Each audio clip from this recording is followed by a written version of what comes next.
జై వారాహి మాత. సమస్యలు లేని జీవితం అంటూ ఉండదు. ప్రతి ఒక్కరి జీవితంలో ఏదో ఒక సమస్య ఉంటుంది. మీ సమస్యలన్నింటినీ తొలగించే ఓం శ్రీ కనకదుర్గా జ్యోతిష్యాలయం. విద్యా, ఉద్యోగం, ఆర్థిక, కుటుంబ సమస్యలు, ప్రేమ, పెళ్లి సమస్యలు, వ్యాపార సమస్యలు, ఇలా ఏ సమస్యకైనా పరిష్కారము అనేది చెప్పబడును. అలాగే స్త్రీ పురుష వశీకరణము అనేది ప్రత్యేకంగా చేయబడును. లంక బిందెలు, గుప్త నిధుల గురించి కూడా చూడబడును, చెప్పబడును. Phone number 6302400814.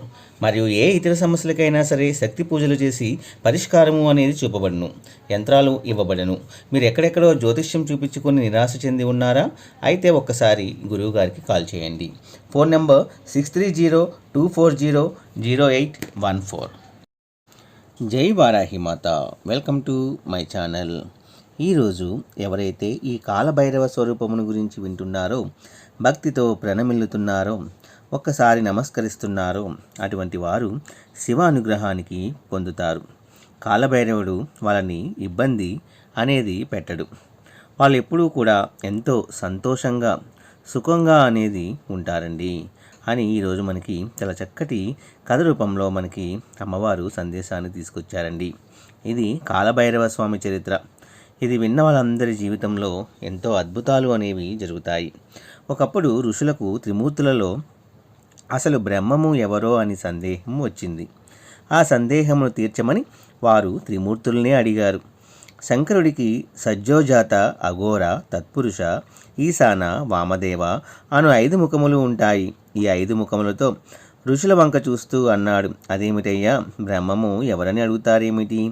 నేనే బ్రహ్మమును అన్నాడు. అప్పుడు బ్రహ్మగారు, నేనే ఈ లోకములన్నిటినీ సృష్టించాను. నేనే నీ పుట్టుకకు కర్తను. నేనే ఈ సమస్త లోకములను ప్రవర్తింపజేశాను. నేనే వీటిని సంహారం చేస్తాను. నేనెప్పుడూ బతికే ఉంటాను. కాబట్టి నాకన్నా బ్రహ్మము ఎవరు? నేనే బ్రహ్మమును అన్నాడు. తర్వాత పక్కనున్న విష్ణువు, బ్రహ్మ, అసలు నీవు పుట్టింది నా నాభి కమలంలోంచే కదా, కావున నేనే బ్రహ్మమును అన్నాడు. ఇద్దరికి ఈ విషయంలో జగడం వచ్చింది. మనకి శృతి ప్రమాణం కదా, అందుకని వేదాలని పిలుద్దామని వేదాలని పిలిచారు. ఋగ్వేదం. అప్పుడు ఋగ్వేదం, ఈ సమస్తమునకు సృష్టికర్త ఏ మహానుభావుడు సంకల్పం వలన మొట్టమొదటిసారిగా నారాయణుడు జన్మించాడో, ఎవడు చిట్ట ఈ లోకములని తనలోకి తీసుకుంటున్నాడో అటువంటి ఆ పరమశివుడు పరబ్రహ్మము అంది. యజుర్వేదము. తర్వాత యజుర్వేదమును పిలిచారు. అసురీ శక్తులు పోయి ఈశ్వరీ శక్తులు రావడానికి జ్ఞానమును మహేశ్వరుడు ఇస్తాడు. కాబట్టి అజ్ఞానముందు ఆరాధింపబడుతున్నవాడు కనుక పరమశివుడే పరబ్రహ్మము అని చెప్పింది. సామవేదము. తర్వాత సామవేదమును పిలిచి అడిగారు, 3 కన్నులున్న వాడెవడు ఉన్నాడో, ఎవరు ఈ లోకమునంతటిని తిప్పుతున్నాడో, ఆ తిప్పుతున్న వాడిని ఏ యోగులు ఉపాసన చేస్తున్నారో, ఏ యోగులకి ఉపాసన చేత జ్ఞానమునందు తెలియబడుతున్నాడో, ఎవడు తనలో తాను రమిస్తూ ఉంటాడో అటువంటి శివుడు పరబ్రహ్మము అని చెప్పినది. అధర్వణ వేదము. పిమ్మట అధర్వణ వేదము, ఏ మహానుభావుడిని భక్తులందరూ సంసార సముద్రమును దాటి దుఃఖమును పోగొట్టుకొని ఆనందమును తెలుసుకోవడానికి ఉపాసన చేస్తున్నారో అటువంటి పరమశివుడు పరబ్రహ్మము అని చెప్పింది. అంటే సృష్టి చేసింది మనం కాదు, నిలబెట్టింది మనం కాదు, వేరొకడున్నాడు తెలుసుకో అని శాస్త్ర ప్రమాణం. 4 వేదములు అదే చెబుతున్నాయి. ప్రణవం. ఇప్పుడు ప్రణవాన్ని పిలిచారు. అప్పుడు ప్రణవం, ఎవడు నిరంతరము శక్తి స్వరూపంతో క్రీడిస్తూ ఉంటాడో, శక్తి ఆయనను విడిచిపెట్టి ఉండదో, శక్తీశ్వరులై వారున్నారో అటువంటి శక్తీశ్వరుడే శక్తి ఆయనతో ఆయన శక్తితో విడిపడకుండా కలిసి ఉంటారో అటువంటి పార్వతీ పరమేశ్వర్లు. పార్వతి వామార్థ భాగమునందు ఉన్న శంకరుడే పరబ్రహ్మము అని చెప్పింది. ప్రణవం చెప్పిన మాటను వాళ్ళు అంగీకరించలేదు. ఈ మాటలు రుచించకపోతే ఇప్పుడు ఈశ్వరుడు దండించవలసి ఉంటుంది. కాబట్టి ఈశ్వరుడు అంతటా నిన్న పరబ్రహ్మము జ్యోతిగా మారాడు. జ్యోతి సాకారమైంది. సాకారమును చూసినప్పుడు విష్ణువు ఊరుకున్నాడు. కానీ బ్రహ్మ, నీవెవరు? నువ్వు నా 2 కనుబొమ్మల మధ్యలో నుంచి పుట్టిన రుద్రుడవు, నన్ను స్తోత్రం చెయ్యి అన్నాడు. బ్రహ్మలో మార్పు రాలేదు, అయినా దండింపబడాలి. కాబట్టి ఇప్పుడు ఆ జ్యోతి ఘోర రూపమును పొందింది. శంకర, ఏమి నీ ఆజ్ఞ అని అడిగాడు. బ్రహ్మ అహంకారంతో మాట్లాడుతున్నాడు. 5వ తలను గిల్లే అన్నాడు. ఇప్పుడు ఆ స్వరూపం ప్రచండ రూపమును పొందింది. దిగంబరమయ రూపంతో బ్రహ్మ 5వ తలను గోటితో గిల్లేసింది. ఆ రూపమే కాలభైరవ స్వరూపము. ఇలా జరిగేసరికి బ్రహ్మ భయపడిపోయి 4 తలకాయలు అమ్మవారి చేతుల కింద పెట్టేసి, ఈశ్వరా, నేను చేసిన పొరపాటు మన్నించి ఉదారుడివై నన్ను కాపాడు అన్నాడు. అప్పుడు శంకరుడు కాలభైరవునితో, నువ్వు కాలం వల్లే ప్రకాశించుతున్నావు. కాలం ఎలా వెళ్ళిపోతూ ఉంటుందో అలా ఉంది నీ నడక. నీ నడకలో బ్రహ్మ తల తెగిపోయింది కాబట్టి నిన్ను ఇవాళ నుంచి కాలభైరవ అని పిలుస్తారు. కాలభైరవ, నువ్వు ఎంతో గొప్పవాడవైన బ్రహ్మ తల తెంపేశావు కాబట్టి నీకు బ్రహ్మహత్య పాతకం అంటుకుంది. ఈ 5వ తలకాయ పూరను చేతిలో పట్టుకొని 12 సంవత్సరములు భిక్షాటన చేసి ఆ కపాలంలో తిను. అప్పుడు నీ బ్రహ్మ హత్యపాతకం పోతుంది అని చెప్పాడు.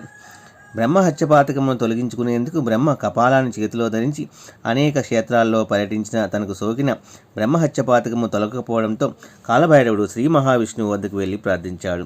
కాలభైరవుడు ప్రార్థన విన్న శ్రీ మహావిష్ణువు, కాలభైరవ, నువ్వు శివుడి పుత్రుడవు కనుక నువ్వు శివుడితో సమానుడు. బ్రహ్మదేవుడి గర్భమును అనుచుటకు జనించినవాడు. నువ్వు ఎన్ని తీర్థయాత్రలు చేసినా ఉపయోగం లేదు కనుక నువ్వు కాశీక్షేత్రానికి వెళ్ళి కాశీక్షేత్రంలో అడిగిపెట్టిన వెంటనే నీ బ్రహ్మహత్య పాతకము భస్మమైపోతుంది అని సలహా ఇచ్చాడు. దీనితో కాలభైరవుడు కాశీనగరానికి చేరుకోవడంతోనే బ్రహ్మహత్యపాతకం తొలగిపోగా బ్రహ్మ కపాలాన్ని కాశీలో పూడ్చిపెట్టాడు. బ్రహ్మ కపాలం పూడ్చిపెట్టిన చోటే ఏర్పడిన తీర్థమే నేటి కాశీక్షేత్రంలోని కపాల మోక్ష తీర్థం. కాశీలో కాలభైరవుడు విశ్వనాథలింగాన్ని భక్తితో పూజించి తరించాడు. విశ్వనాథుడు భక్తికి మెచ్చి కొన్ని వరాలు ఇచ్చాడు. కాలభైరవ, ఎవడు ఈశ్వరుని ధిక్కరించి బ్రతుకుతాడో వాడి ప్రాణోత్క్రమణము అవగానే నువ్వే కనబడతావు. దీన్ని భైరవయాతన అంటారు. అప్పుడు జీవుడు నిన్ను చూసి హడలిపోతాడు. కానీ ఎవరు నీ గురించి వింటారో, శివాలయంకి వచ్చినప్పుడు ఎవరు కాలభైరవుడి యందు శిరస్సు వంచి నమస్కరిస్తారో వాళ్ళ పాపమును నువ్వు తీసేయి. అలా తీసేసే శక్తిని నేను నీకు ఇచ్చాను కాబట్టి నిన్ను అమర్ధకుడు అని కూడా పిలుస్తారు. ఇక నుంచి నువ్వు నా దేవాలయంలో క్షేత్రక పాలకుడివై ఉంటావు. భక్తుల పాపములు నువ్వు తీసిన వాటిని నువ్వు తినేయి.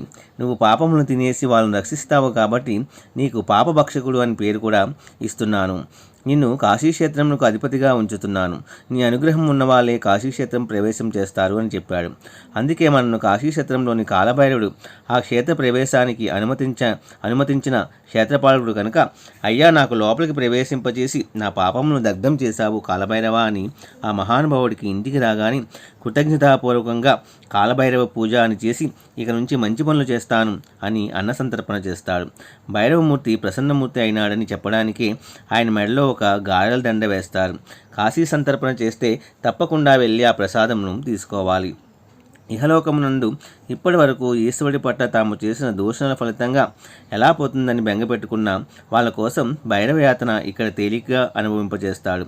అందుకే హరిద్వార్, ఋషికేశ్ వెళ్ళిన వాళ్ళు మానసాదేవి ఆలయంకు వెళ్తే బయటకు వచ్చేటప్పుడు ఒక్కసారి వంగోండి అని ఒక బెత్తం పెట్టి వీపు మీద కొడతారు. అది భైరవయాత్ర అని ఆ కర్ర టప్ అంటుంది. అక్కడితో పాపాలు పోతాయి.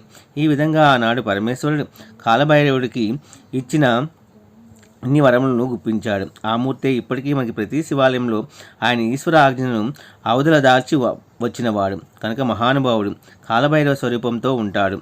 ఆయన భక్తుల పాలిత కొంగు బంగారం. ఎవరు ఈశ్వర ధిక్కారం చేస్తాడో వారి పాలిత భైరవ దర్శనంగా భయంకరంగా కనబడతాడు. కాబట్టి ఆ కాలభైరవ స్వరూపం అంత గొప్పది. మేము కాశీ వెళ్ళాము, మాకు ఇంత ఏ భయము లేదు అని చెప్పడానికి ఒక నెలతాడును రక్షగా కూడా కట్టుకుంటారు.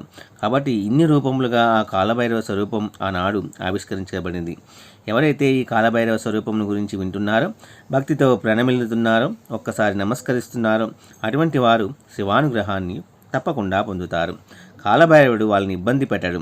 వాళ్ళు ఎప్పుడూ కూడా ఎంతో సంతోషంగా సుఖంగా ఉంటారు అని ఈరోజు ఈ కథ విన్న వారందరి జీవితంలో కూడా తప్పకుండా మీరు అనుకున్న కోరిక అనేది నెరవేరుతుంది.